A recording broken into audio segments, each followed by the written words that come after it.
तो फ्रेंड्स, इस वीडियो में हम लोग बात करने जा रहे हैं सेंट्रलाइजेशन और डिसेंट्रलाइजेशन के बारे में। इससे पहले मैं आपको बता दूं कि हम लोग पढ़ रहे थे बिजनेस स्टडीज़ का चैप्टर नंबर 5 जो कि चल रहा था ऑर्गेनाइजिंग। 4 पार्ट में अपलोड कर चुका हूं, 3 पार्ट की मैं बात नहीं करूंगा, बट 4th पार्ट में मैंने आपको डेलीगेशन ऑफ अथॉरिटी पढ़ाया था। ये पार्ट पढ़ने से पहले वो जरूर देख लेना, क्योंकि आपको पता होना चाहिए डेलीगेशन क्या होता है। डेलीगेशन के बाद ही हमारा आता है डिसेंट्रलाइजेशन। तो पहले डेलीगेशन पार्ट जरूर देख लेना, उसके बाद आपको बाकी वीडियोस देखनी ना देखनी वो आपकी इच्छा है। चलो तो हम लोग स्टार्ट करते हैं और मैं आपसे बात करता हूँ सेंट्रलाइजेशन की और डिसेंट्रलाइजेशन की। तो सेंट्रलाइजेशन का मतलब होता है, हिंदी में अगर बात करें तो केंद्रीयकरण। केंद्रीयकरण का मतलब यहाँ पर है कि जब पूरी की पूरी पावर कुछ हाथों में या सिर्फ एक ही हाथों में जब पूरी की पूरी पावर रहती है, उसे हम बोलते हैं सेंट्रलाइजेशन। एग्जाम्पल के तौर पे आप समझो, पहले तो एग्जाम्पल के तौर पे स्कूल की पूरी पावर सिर्फ और सिर्फ प्रिंसिपल के हाथ में रहो, यानी अगर छोटे से छोटा डिसीजन भी प्रिंसिपल सर ही लेने लगे, ये आपका सेंट्रलाइजेशन कहलाता है। यानी अगर किसी को पानी पूछने भी जाना है ना, पानी पीने भी जाना है, तो किससे पूछना पड़ेगा? प्रिंसिपल सर से।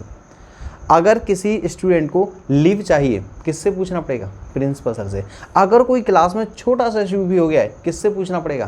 प्रिंसिपल सर से। यानी छोटी छोटी भी बातें भी सब कुछ डिसीजंस कौन लेगा? Principal sir. ये आपका कहलाता है सेंट्रलाइजेशन। सेंट्रलाइजेशन का मतलब पूरी की पूरी पावर सिर्फ कुछ हाथों में या सिर्फ एक ही हाथों में। यानी ऑर्गेनाइजेशन के पॉइंट ऑफ व्यू से बात करें तो जब सारे के सारे डिसीजंस हमारे टॉप लेवल मैनेजमेंट के द्वारा लिए जाते हैं तो वो हमारा सेंट्रलाइजेशन कहलाता है। डिसेंट्रलाइजेशन के समझो, डिसेंट्रलाइजेशन जिसे हिंदी में हम विकेंद्रीकरण कहते हैं, इसका मतलब होता है जो टोटल पावर होती है ऑर्गेनाइजेशन की, उसे छोटे छोटे पार्ट्स में डिवाइड कर दो, ये आपका डिसेंट्रलाइजेशन कहलाता है। यानी मेन जो पावर है वो प्रिंसिपल सर के हाथ में, बड़े डिसीजंस प्रिंसिपल सर लेंगे, बट उसके अलावा कुछ डिसीजंस क्लास टीचर ले सकता है, कुछ डिसीजंस आपके टीचर भी ले सकता है, कुछ डिसीजन आपके क्लास के मॉनिटर भी ले सकते हैं। ये आपका कहलाता है डिसेंट्रलाइजेशन। अब आप सोचोगे कि सर अगर ऑर्गेनाइजेशन बड़ी है, अगर स्कूल बड़ा है, स्कूल तो वैसे यार बड़ा होता है, स्कूल अगर बड़ा है, ऑर्गेनाइजेशन बड़ी है, तो आपको डिसेंट्रलाइजेशन करना ही पड़ेगा, वरना आप डिसीजन नहीं ले पाओगे और ठीक तरीके से काम नहीं हो पाएगा। अगर ऑर्गेनाइजेशन बड़ी है तो आपको डिसेंट्रलाइजेशन करना पड़ेगा, बट अगर एक छोटी ऑर्गेनाइजेशन है, सिर्फ आप एक छोटी सी दुकान चला रहे हो, 3 नौकर हैं और एक आप अकेले एक मालिक हो, तो यहाँ पर आपको सेंट्रलाइजेशन ही रखना पड़ेगा। बात समझ रहे हो दोनों चीज़? अब आपके मन में आएगा सर डिसेंट्रलाइजेशन और डेलीगेशन में क्या डिफरेंस होता है। देखो, डिसेंट्रलाइजेशन का मतलब पूरी की पूरी पावर छोटे छोटे पार्ट्स में डिवाइड कर देना, जबकि डेलीगेशन का मतलब अपनी पावर अपने सबऑर्डिनेट को प्रोवाइड करना, ये डेलीगेशन कहलाता है। जनरली डेलीगेशन सिर्फ 2 लोगों के बीच में होता है, सुपीरियर सबऑर्डिनेट, जबकि डिसेंट्रलाइजेशन आपका ऊपर से लेके नीचे तक, लोअर लेवल तक पावर छोटे छोटे पार्ट्स में जब डिवाइड होती है, उसे डिसेंट्रलाइजेशन बोलते हैं। जनरली क्या होता है, जो डेलीगेशन होता है वो आमतौर पे चलता रहता है, आज डेलीगेशन किया, कल फिर डेलीगेशन करेंगे, मतलब डेली रूटीन एक्टिविटी होती है डेलीगेशन हमारी। जबकि डिसेंट्रलाइजेशन आपने एक बार पावर डिसाइड कर दी, उसके बाद आपको बार बार नहीं करनी है। ठीक है, थोड़ा सा डिफरेंस क्लियर होगा वो। बाकी मैं आपको डिफरेंस के बारे में भी बात करता हूँ। सेंट्रलाइजेशन, डिसेंट्रलाइजेशन, डेलीगेशन, इनके बीच क्या डिफरेंस होता है मैं इसी वीडियो में आपको लास्ट में बात करूंगा। इस वीडियो में मैं इस चैप्टर को खत्म कर दूंगा। चलो स्टार्ट करते हैं, पहले सेंट्रलाइजेशन और डिसेंट्रलाइजेशन से बात करते हैं। तो देखो, centralisation refers to concentration of power और authority in few hand. Centralisation का मतलब कि पूरी की पूरी पावर फ्यू हैंड, कुछ हाथों में रहना, तो दैट इज टॉप लेवल। और पूरी पावर कहाँ पर रहेगी? सिर्फ टॉप लेवल मैनेजमेंट के पास। तो an organisation is centralised when the decision making authority is in the hand of top level management only. तो जब सारे के सारे डिसीजन आपके सीधा सेंट्रलाइज्ड हो, सिर्फ और सिर्फ टॉप लेवल मैनेजमेंट के हाथ में ही हो सारे डिसीजन, तो उसे हम लोग सेंट्रलाइजेशन बोलते हैं। इसके बाद देखो, decentralization can be defined as even and systematic distribution of authority at every level of management. तो जब आप मैनेजमेंट की हर एक लेवल तक आप अथॉरिटी को सिस्टमैटिक तरीके से डिस्ट्रीब्यूट करते हो, वो आपका डिसेंट्रलाइजेशन। यानी main power top level management के पास, कुछ पावर मिडिल के पास, कुछ पावर लोअर लेवल मैनेजमेंट के पास, ये आपका कहलाता है डिसेंट्रलाइजेशन। और सारी की सारी पावर टॉप लेवल मैनेजमेंट के पास, ये आपका कहलाता है सेंट्रलाइजेशन। ठीक है, तो इसके बाद तो हम लोग देखते हैं फीचर्स। चलो, फीचर्स ऑफ डिसेंट्रलाइजेशन देख लो जल्दी से कि डिसेंट्रलाइजेशन के क्या फीचर्स होते हैं। डिसेंट्रलाइजेशन तो समझ गए ना कि पूरी की पूरी पावर छोटे छोटे पार्ट्स में आप डिवाइड कर दो। तो पहला पॉइंट है decentralization is much more than a mere transfer of authority to lower level. तो डिसेंट्रलाइजेशन सिर्फ और सिर्फ यही नहीं होता कि आप अपनी अथॉरिटी लोअर लेवल तक ट्रांसफर कर दो, जबकि इसके अंदर काफ़ी सारी बातें आती हैं। यानी ये एक फिक्स्ड डिसीजंस होते हैं जो आपके डिसेंट्रलाइजेशन के अंदर आते हैं। ठीक है, तो सिर्फ और सिर्फ अथॉरिटी को ही ट्रांसफर करना डिसेंट्रलाइजेशन नहीं कहलाता है, इसके अलावा भी काफ़ी सारी चीज़ें डिसेंट्रलाइजेशन के अंदर आती हैं। चलो second point, it implies selective dispersal of authority. इसके अंदर क्या आता है? Selective dispersal. डिस्पर्जल का मतलब एक प्रकार समझ लो आप विस्तार। तो जो आप अथॉरिटी है उसको आप सिलेक्टिव तरीके से विस्तार करो। ऐसा नहीं है हर किसी के हाथ में पावर दे दें, गिने चुने लोगों के हाथ में ही आप पावर देते हो, जिन पे आप विश्वास करते हो या जिनके पास हायर पावर होती है, हायर अथॉरिटी होती है, उन्हीं को आप डिसेंट्रलाइजेशन में पावर प्रोवाइड करते हो।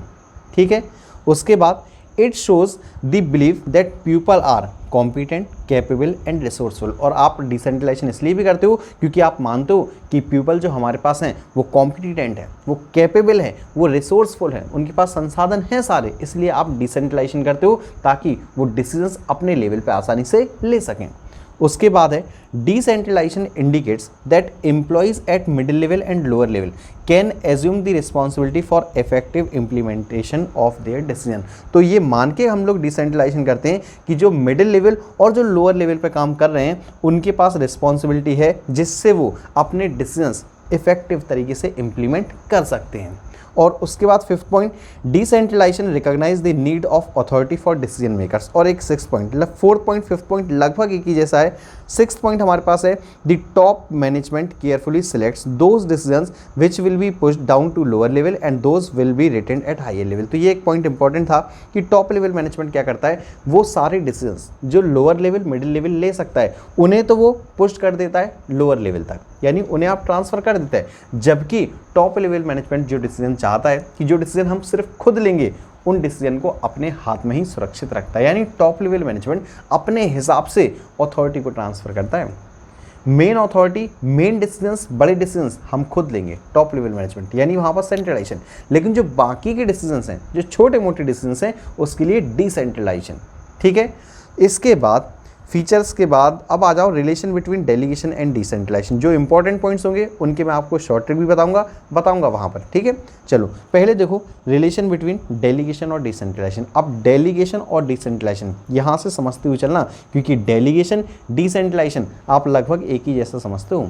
ठीक है, चलो यहाँ देखो, तो decentralization is extension of delegation. जो डिसेंट्रलाइजेशन होता है वो डेलीगेशन का ही एक्सटेंशन होता है, क्योंकि डेलीगेशन में क्या था, मैं अपनी पावर अपने सबऑर्डिनेट को देके आ रहा हूँ, और डिसेंट्रलाइजेशन में क्या है कि अपनी पावर पूरे पार्ट्स में डिवाइड कर देना, कि आपका डिसेंट्रलाइजेशन। तो in delegation we multiply the authority with to.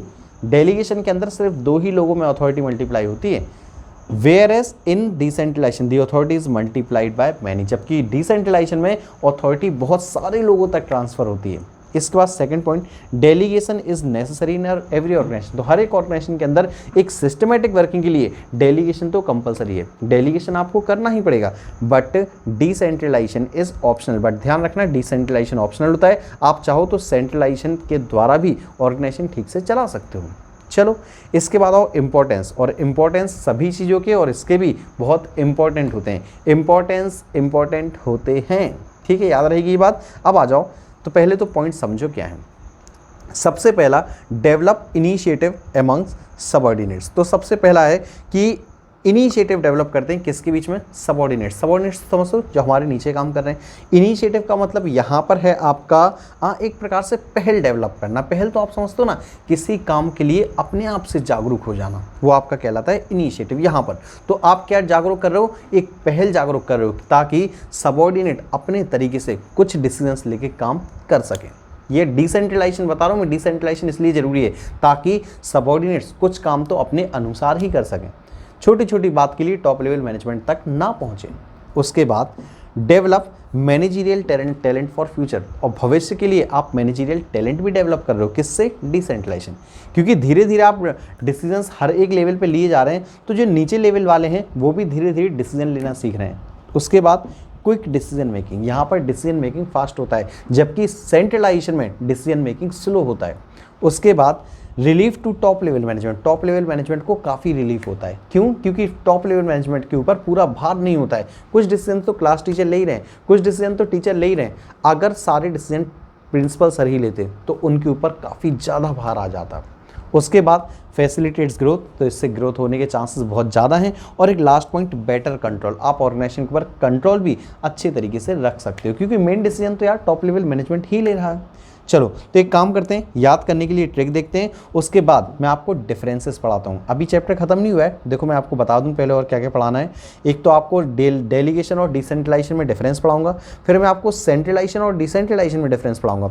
But इससे पहले आप लोग शॉर्ट ट्रिक समझ लो कि आप इंपॉर्टेंस को याद कैसे रखोगे, क्योंकि इंपॉर्टेंस मैंने क्या बताया, इंपॉर्टेंस इंपॉर्टेंट है। तो आप लोग जल्दी से लिख लो इसकी शॉर्ट ट्रिक। शॉर्ट ट्रिक है हमारे पास, डेवलप इनिशिएटिव, यानी आपको पहल को डेवलप करना है, लोग अपने तरीके से डिसीजन ले, तो develop initiative and managerial talent. अब आप कहोगे सर पहला दूसरा पॉइंट तो सीधे सीधा लिख दिया आपने। बिल्कुल लिख दिया मैंने, तभी तो आप लोगों को याद रहेगा ना। तो डेवलप इनिशिएटिव और मैनेजरियल टैलेंट, तो दो चीज़ें तो आपको डेवलप करनी है, कि इनिशिएटिव और मैनेजरियल टैलेंट। क्यों डेवलप करनी है वो भी सुन लो। To facilitate better quick relief. अब आप कहोगे सर लाइन तो बड़ी आसान हो गई, और एक मतलब भी निकालेगा इस लाइन का, मतलब भी सुनो। तो develop initiative and managerial talent, आपको ये दो चीज़ डेवलप करनी है। क्यों डेवलप करनी है? टू फैसिलिटेट, आप क्या फैसिलिटेट कर रहे हो? बेटर क्विक रिलीफ, ताकि बहुत जल्दी बहुत अच्छे से रिलीफ मिल जाए। लाइन तो आप आराम से समझ गए। तो 3 बार जल्दी से रीड कर लो फुर्ती में, जल्दी से 3 बार रीड करो। 3 बार रीड करना है, 3 बार कमेंट बॉक्स में लिखना है लगातार, और फिर 3 बार कॉपी में लिखनी है ये लाइन। मैं कहता हूँ गारंटेड आपको सारे पॉइंट याद हो जाएंगे। देखो, develop initiative and managerial talent to facilitate better quick relief. 3 बार जल्दी से बोलो, develop initiative and managerial talent to facilitate better quick relief.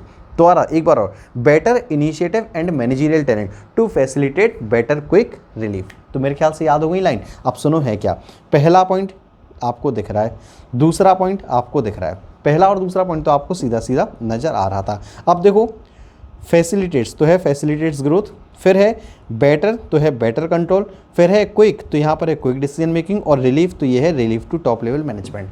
अब आप कहोगे सर आप बड़े चतुर हो। चतुर नहीं हूँ मैं, कमेंट बॉक्स में लिख के भेजो पहले सारे पॉइंट, याद हो जाने चाहिए। यहीं की यही बातें जो इंपॉर्टेंट है खासकर वो, ठीक है। तो एक बार और, develop initiative and managerial talent, दो चीज़ डेवलप करनी है। क्यों डेवलप करनी है? To facilitate better quick relief. चलो तो मैं उम्मीद करूंगा आपको याद हो गई होंगी। याद हो गई है तो कमेंट बॉक्स में बताओगे, वरना अब सुनो difference between delegation and decentralization. थोड़ा सा कंफ्यूजिंग पॉइंट है ये, ठीक। अब है क्या वो सुनो। सबसे पहला स्कोप या पार्टीज इन्वॉल्व। तो क्या स्कोप है, कौन कौन सी पार्टीज इन्वॉल्व होती हैं? तो जो डेलीगेशन है उसका लिमिटेड स्कोप है। डेलीगेशन का लिमिटेड क्यों है? क्योंकि हम अपनी पावर सिर्फ एक ही इंसान को देके जा रहे हैं, हम अपने सबऑर्डिनेट से ही मतलब रखते हैं। तो delegation is limited in scope because in delegation only 2 parties are involve, क्योंकि यहाँ पर सिर्फ 2 ही पार्टी हैं, सुपीरियर सबऑर्डिनेट। जबकि डिसेंट्रलाइजेशन आपका लार्ज और वाइड होता है स्कोप में। क्यों? क्योंकि डिसेंट्रलाइजेशन में पूरी ऑर्गेनाइजेशन इन्वॉल्व होती है, टॉप लेवल भी, मिडिल लेवल भी और लोअर लेवल भी, ठीक है। सेकेंड पॉइंट आओ, सिग्निफिकेंस और स्टेटस। तो जो आपका डेलीगेशन होता है वो इंपॉर्टेंट फंक्शन होता है, या मैं कहूँ तो डेलीगेशन कम इंपॉर्टेंट होता है, but it is routine function. और डेलीगेशन आपका कैसा फंक्शन होता है? रूटीन फंक्शन होता है। आप डेलीगेशन को आमतौर पे करते रहते हो चाहे जब, ठीक है। जबकि जो डिसेंट्रलाइजेशन होता है ये ज़्यादा सिग्निफिकेंट होता है, ज़्यादा इंपॉर्टेंट होता है, और ये आप रूटीन नेचर पे नहीं करते हो, ये सिर्फ एक ही बार किया जाता है और ये हमेशा कंटिन्यू फिर चलता है आपका, ठीक है। तीसरा हो, फ्रीडम फॉर एक्शन। तो फ्रीडम ऑफ एक्शन, किसके पास कितनी फ्रीडम होती है? तो in the process of delegation the managers pass authority and the responsibility to subordinate and after the constant and continuous supervision by the manager. तो देखो क्या होता है, मैं आपको ऐसे बताता हूँ। फ्रीडम ऑफ एक्शन, तो यहाँ पर क्या होता है, सबऑर्डिनेट के पास फ्रीडम होता है, बट फ्रीडम होने के साथ साथ सबऑर्डिनेट को जो भी उसने अथॉरिटी ट्रांसफर की है उसे टाइम टू टाइम चेक भी करना पड़ता है डेलीगेशन के अंदर। जैसे आप याद करो प्रिंसिपल ऑफ ऑब्सोल्यूटनेस ऑफ अकाउंटेबिलिटी, वही याद कर लो, वही है यहाँ पर। जबकि डिसेंट्रलाइजेशन में क्या होता है, डिसेंट्रलाइजेशन में ज़्यादा फ्रीडम होती है, आपको टाइम टू टाइम चेक नहीं करना पड़ता है। फिर आओ स्कोप, तो डेलीगेशन का बहुत कम स्कोप है, ठीक, क्योंकि आप अथॉरिटी सिर्फ 2 ही पार्टीज के बीच में है, जबकि डिसेंट्रलाइजेशन का स्कोप ज़्यादा है क्योंकि पूरी ऑर्गेनाइजेशन इन्वॉल्व हो रही है। फिर आपकी रिस्पॉन्सिबिलिटी, तो ये रिस्पॉन्सिबिलिटी होती है हर एक मैनेजर की, डेलीगेशन, ठीक, जबकि जो आपका डिसेंट्रलाइजेशन है वो होता है टॉप लेवल मैनेजमेंट के द्वारा। इसके बाद आओ नेचर या एसेंशियल, क्या नेचर है या क्यों ज़रूरी है या नहीं है, तो ध्यान रखना डेलीगेशन कंपलसरी है जबकि डिसेंट्रलाइजेशन आपका ऑप्शनल है। इसके बाद पर्पस, क्यों करते हो आप डेलीगेशन और डिसेंट्रलाइजेशन, तो to reduce the burden of manager, जबकि यहाँ पर to increase the role of subordinates, तो सबऑर्डिनेट्स के रोल को इंक्रीज करने के लिए, और यहाँ पर मैनेजर के बर्डन कम हो इसलिए। और एक last point, grant of authority, तो authority is granted by immediate superior, तो यहाँ पर जो अथॉरिटी दी जाती है वो सुपीरियर के द्वारा दी जाती है, जबकि यहाँ पर टॉप लेवल मैनेजमेंट के द्वारा। तो 8 पॉइंट है, 8 में से लगभग 5 से 6 पॉइंट जरूर याद कर लेना, पूछा जा सकता है आपसे। इसके बाद आओ difference between centralization and decentralization, again एक इजी पॉइंट, सिंपल पॉइंट, क्योंकि सेंट्रलाइजेशन पूरी की पूरी पावर कुछ हाथों में ना, और डिसेंट्रलाइजेशन पूरी की पूरी पावर छोटे छोटे पार्ट्स में डिवाइड होना। तो सबसे पहले मीनिंग, कंसंट्रेशन ऑफ पावर और authority at higher level only, centralisation में only higher level top level management के पास, जबकि यहाँ पर distribution of power and authority at every level, तो यहाँ पर हर एक लेवल पे रहती है। फिर अथॉरिटी एट डिफरेंट लेवल्स, तो टॉप लेवल मैनेजमेंट के पास यहाँ पर मैक्सिमम अथॉरिटी होती है, कहाँ पर, सेंट्रलाइजेशन में, जबकि डिसेंट्रलाइजेशन में हर एक लेवल पे बटी हुई रहती है। फिर सूटेबिलिटी, तो सेंट्रलाइजेशन स्मॉल ऑर्गेनाइजेशन के लिए, जबकि डिसेंट्रलाइजेशन लार्ज ऑर्गेनाइजेशन के लिए। फ्रीडम ऑफ एक्शंस, तो manager have less freedom of actions, तो सेंट्रलाइजेशन में मैनेजर के पास कम फ्रीडम रहती है, जबकि डिसेंट्रलाइजेशन में मैनेजर के पास ज़्यादा फ्रीडम होती है। तो ये आपके 4 पॉइंट हैं, सिंपल से पॉइंट है, और मैं ऐसी उम्मीद करता हूँ कि आपको सारी बातें समझ में आ गई होंगी। जो भी पॉइंट आपको समझ में ना आए कमेंट बॉक्स में ज़रूर बताइएगा आप लोग, और जो भी पॉइंट आपको समझ में ना आए इसके अलावा भी वो भी आप कमेंट बॉक्स में बताइएगा। आपका ऑर्गेनाइजिंग चैप्टर पूरी तरीके से कंप्लीट हो चुका है। अगर आपको सारी वीडियो, सारी शॉर्ट ट्रिक हमारी पसंद आ रही हो तो वीडियो को लाइक करते हुए चलें, कमेंट करके हमें अपने ओपिनियन ज़रूर बताएं। इसके अलावा आप लोग देख रहे हो व्यूज़ थोड़े से कम आ रहे हैं, आपका सपोर्ट नहीं मिल रहा है, तो यार प्लीज़ वीडियो को अपने फ्रेंड्स के साथ, अपने दोस्तों के साथ शेयर जरूर कर दिया करो, एटलीस्ट लिंक शेयर जरूर कर दिया करो। तो फ्रेंड्स, मिलता हूँ मैं आपसे नेक्स्ट चैप्टर के साथ बहुत ही जल्द नेक्स्ट वीडियो में।